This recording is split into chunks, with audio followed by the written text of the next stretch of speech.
CARRION. Originally released in July of 2020 through indie developer Phobia Game Studio and published by Devolver Digital, is a game that, well, if you're like me and you grew up with certain horror classics such as Alien or The Thing, you've probably been dreaming of playing for a long, long time. Typically identifying itself as a reverse horror platformer, the appeal of CARRION is instantaneous. A slimy, tentacular mass wreaking havoc on the helpless and unaware, all in the hands of an ear-splitting, grinning player. The story is one told countless times before. An unidentified organism escapes containment, recognizes the surrounding human population as a threat, and begins to take care of business in the only way it knows how.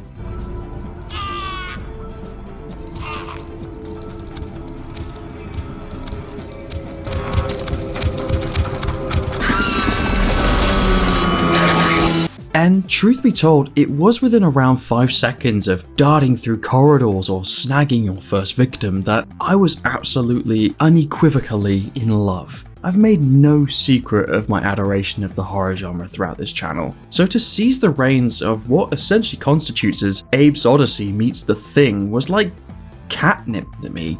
Wait, catnip? Catnip. Whatever. My point is, I could not wait to completely launch myself into this game. The trailer alone simply oozed Akira vibes, another huge influence on myself, and further hammering the nail home that I had to play this game. So let's get stuck in and talk about CARRION. After escaping the capsule and familiarizing yourself with the simple mouse-led controls, the first thing you may notice when directing the monster is that this game feels extremely fluid, and although larger iterations of the monster might result in somewhat more lumbering movement, CARRION is a game that very rarely feels unpleasant to play. Quite the opposite, in fact. The skittering tentacle beastie is often a joy to control. You're gonna find even the most straightforward of actions, such as ripping off an air vent or wrenching a door free, an absolute delight. It's thrilling to become the monster within CARRION, as opposed to other titles throughout history that instead render playing a classic horror icon the worst thing it could possibly be: boring. And from a gameplay point of view, CARRION is not boring. Not in the slightest.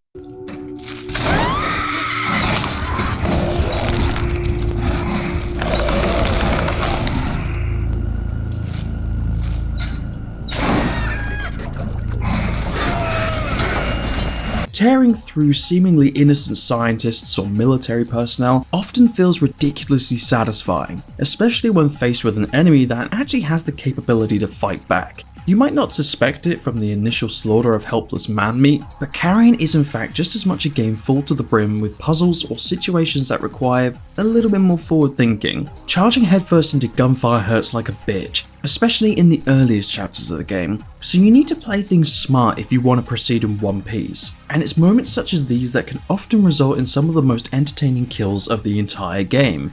You could launch a vent at someone, snag them from below, throw another body in their direction, make a noise to lead them ahead and then sneak up from behind. Your options are truly limitless, so long as the environment allows it. And this is just the beginning. As you proceed throughout each sector, the monster will begin to recover additional passive or rechargeable abilities that in turn offer the player even more opportunities for fun, balls-to-the-walls mayhem gameplay. However, with every new ability that the monster discovers, the humans will then often throw a corresponding defense mechanism back at you, such as simple motion detection beams to close off areas, flamethrower units that cause extreme damage to the monster and can only be extinguished by finding a pool of water, or perhaps the more advanced weaponry of one-hit kill bomb traps or minigun wielding mech suits. And again, these are all gameplay instances that require a little bit more forward thinking. Sure, you could charge headfirst into a mech suit and attempt to rip it apart before the miniguns finish you off, but hiding beneath it and snagging bits and pieces of the mech while suffering minimal damage so that you can then kill the operator is gonna save you a lot of grief. And to aid you in dealing with the ever more elaborate defenses are of course the previously mentioned abilities, all of which are dependent on how big the monster has actually become. There are in fact 3 stages to the monster of Carrion, the second and third being far more durable, aggressive stages with unlockable spike armor or a hardened shell to deflect explosives. And as you might expect, these are abilities that allow you a little more free reign in regards to how recklessly blood drunk you can be. However, reverting back to the first stage, either due to receiving significant damage or depositing your biomass into a pool of spooge, more on that later. Bless you. Reverting back to the first stage of the monster is often a repeated reminder that stealth and speed are perfectly viable alternatives to charging ahead, with the unlockable temporary invisibility cloak and reusable web shooter hammering this home. And to be honest, sometimes the game will simply force you to discard the larger form and step back into the shoes of a little skittle, with certain doors only being unlockable by shooting the web through a small gap into the leather. For example, in this particular section, this then locks the door behind you. You cannot go back to retrieve the biomass and adopt your larger form, so when you're faced with a small army of drones that damage you upon impact, it's up to you to use the environment against them, either launching vents or swinging them through the air to swat the little fuckers out the sky. And sure, this moment could be seen as the game throwing a cheap difficulty spike your way, but it makes sense that in a facility hell-bent on keeping Tentacle Summer Supreme contained, this very awkward to reach door handle would have a secondary security system in place. This entire facility is designed to work against you, and it makes sense. You're the monster under the bed that has come out to play, attempting to break free and cause undoubtable death and destruction if you were to escape. However, this is also where one of the few complaints I can offer Carrion does come up. Sometimes, every once in a while, it's very easy to get lost. Where the f*** am I? It's worth noting that the story of Carrion is very minimalistic, mostly dictated through background lore and environmental storytelling, and this is a decision that ultimately benefits the game. The entire game map of Carrion is essentially one big open world with multiple sections tied together by large security doors, which you force open by depositing biomass throughout the area that wrenches these panels apart. And in doing so, you're offered plenty of opportunity to explore seemingly abandoned or mysterious ruins, high-tech military offices or research centres, or older facilities that exist purely for mundane purposes, such as waste disposal or a junkyard. And all of these areas are slowly offering small details on the surrounding story of Carrion, and in its approach to the story that I actually really like, stealing the control away from the player over and over for some dull, attempting to be dramatic cutscene with the scientist monologuing about how dangerous you are would have just killed the flow. And although there are a few very brief moments that switches the player control to a flashback, these are fascinating enough to hold your attention. However, it really bothers me that Carrion does not have an in-game map. Unless you're allowing yourself to become one with nature and don't mind stepping into the pathway of an aggressive or very territorial animal, getting lost is one of life's universal irritations that most will agree is really fucking annoying. And I know what you're thinking, why would a slime monster have a map? Well, it wouldn't. It just wouldn't. It would be absurd. However, the game does repeatedly indicate that this floppy mass of tentacles is not stupid. Quite the opposite, actually. It understands how to open a door or operate an elevator. It understands the workings of a nuclear reactor enough to retrieve the core and deposit it into the reactor to unlock a facility. It understands that in order to open the previously mentioned blast doors, it needs to inject itself into the inner workings and pry it open from within.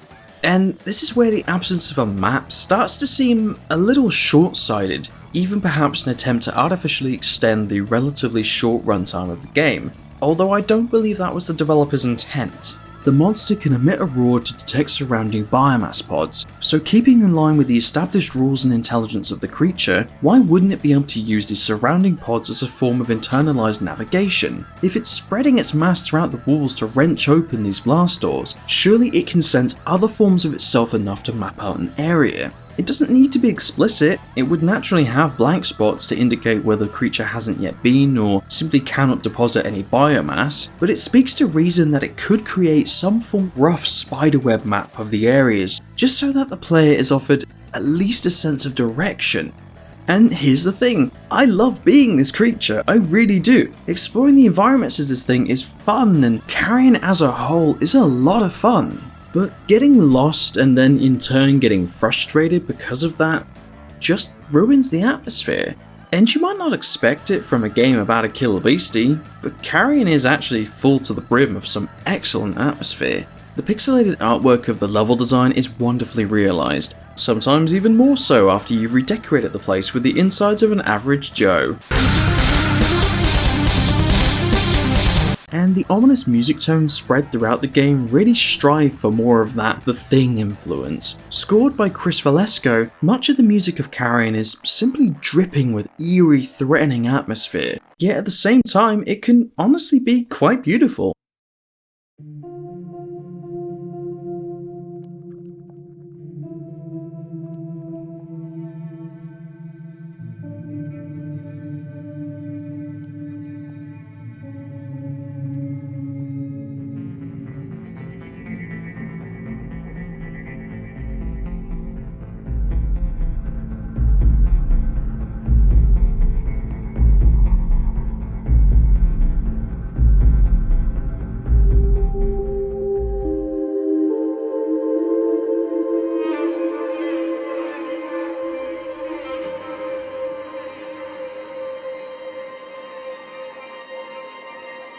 Of course, with every dreamlike track, a corresponding explosion of menace and destruction must follow.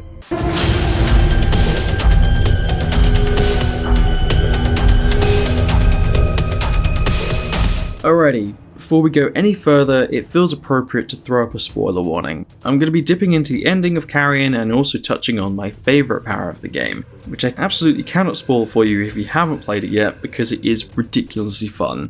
If you want to skip these, here's a timestamp to slither on ahead.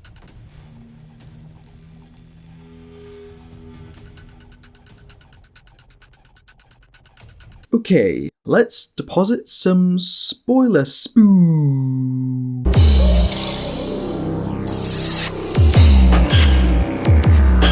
So, first things first, my favourite ability that the monster collects, and also arguably the most useful ability that the player can collect, is Parasitism. Or rather, the ability to inject a tentacle into an unwary host and therefore control them up to a reasonable but limited distance. And I have to be honest, the level of gameplay variety that this unlocks is a fucking delight. I haven't talked all that much about the sound design of the human weaponry because touching on it here made far too much sense to me.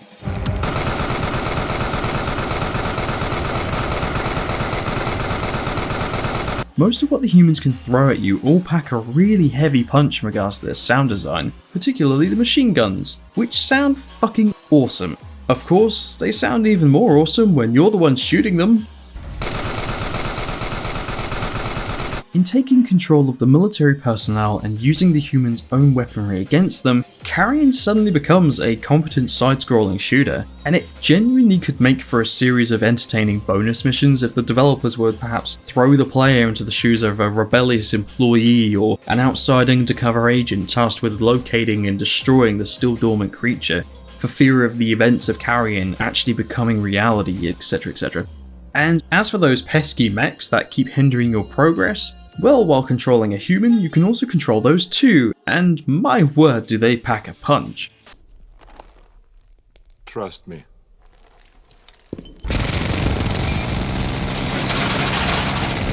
Alrighty, so now that we've explored the fun aspects of parasitism, let's talk about the ending of Carrion, which also quite heavily involves parasitism. Throughout the flashback sequences of Carrion, it's hinted that while exploring a series of mysterious ruins, the exciting discovery also resulted in the infection of one of the scientists, who is then gunned down after being recognised by a security drone that the unknown biological presence is within the human host. This same scientist, or rather the parasite now controlling the scientist's body, is then contained until eventual escape, after which it then succeeds in recovering the lost biomass of its former self while tearing through the facility, growing in strength and size to overcome the increasingly more elaborate defense mechanisms, until finally cycling back to where the game began, the BSL-4 research ward.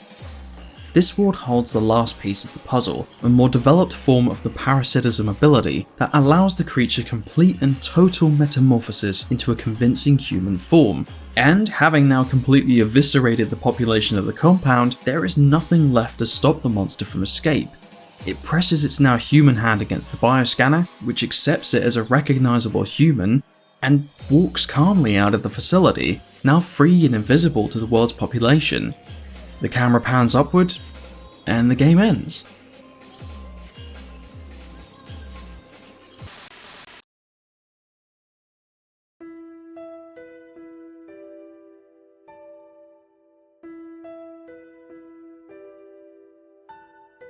I've got to be honest, I really like the ambiguity of this ending. It leaves plenty open for a sequel that wouldn't surprise if it came to light. Hell, it could actually be very interesting to see where the monster of Carrion chooses to go, because in spite of how bloodthirsty it's shown to be throughout the game, there's still the simmering idea that perhaps you aren't the monster after all. Although clearly infected with a biological parasite, the scientist of the flashbacks still appears to retain a certain level of humanity. It recognises the use of a stun gun, and also recognises the familiarity of a helicopter. This could of course simply be due to how convincingly the creature can adopt a human form, but what if this isn't the case? In what could easily be compared to something of a Venom situation, what if the scientist's humanity is still within the tumbling mass of flesh and tentacles, having been captured and subjected to torturous experiments while the scientists pick it apart and store samples in other locations? It would offer plenty motive for how aggressively the creature rips through the compound, transforming what initially appears to be nothing more than a bloodthirsty creature into a creature desperate for escape. So if this was the case, where would this scientist-monster hybrid go next? It couldn't go home. The ruling authority behind the facility would have likely declared the scientist dead long ago, but at the same time it might do so anyway out of some foolish hope to return to normal life. Alternatively, would it recognise the isolated nature of its existence and instead prowl the city, feeding on stray members of the population while deciding on whether or not to pursue the unknown organisation behind what could have been years of torture and experimentation? The facility built around the mysterious ruins has clearly been under construction for a long time. This place didn't just sprout up in a few months. The monster has likely been trapped for a good few years, which is a long time to think about what you'd like to do to those that have captured you. Or, after escaping, would it just pull a Tetsuo and mindlessly kill everything in sight? Fucking who knows? But it's fun to think about, and if Phobia Game Studio do explore the idea of a sequel, it'll be interesting to see where they take it.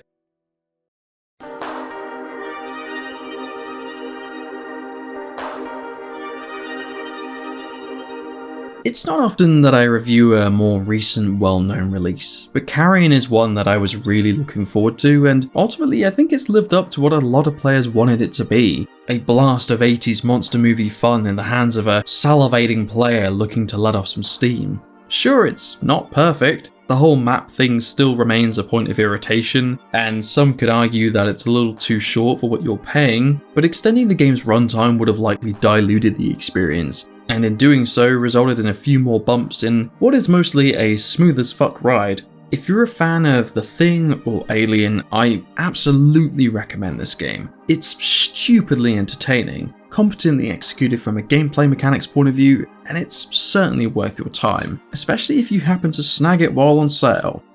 So go play this game, you beautiful bunch of spooks. And if you happen to like this video, why not slither your tentacle over to that subscribe.